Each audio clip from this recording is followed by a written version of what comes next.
Бұл бийликтин көзү көрбөй май басып, көзүн май басып калгандыгы. Бийлик өлтүргөндөрдү, ууруларды, жегичтерди, ичкичтерди баарын кое берет, көргөзсө көрмөксөн болот.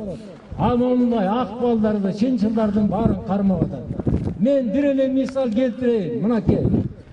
Жакында эле мынакей Караколдогу Горький мектебинен бомба табылды.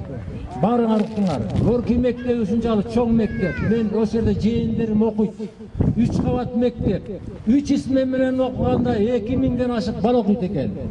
А мына бул жерде бизде арабызда турган эсенбин балдары бар, айланайындар.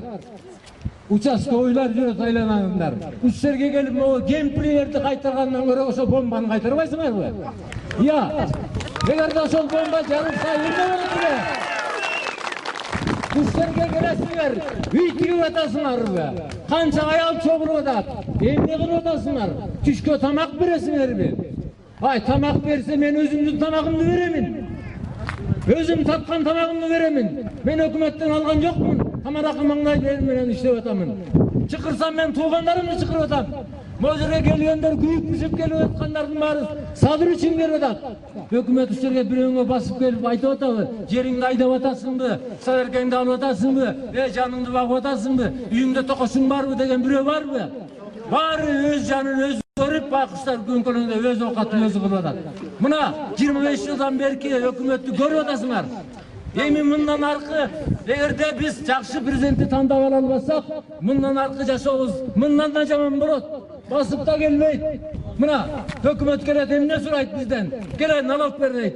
Келе светтин акчасын бер дейт. Келе тигини бер дейт, муну бер дейт. Азыр өзүбүздүн соцфондко чогулган пенсиябызды убагында бербейт. Мынакей биздин жашообуз ушул, айланайындар.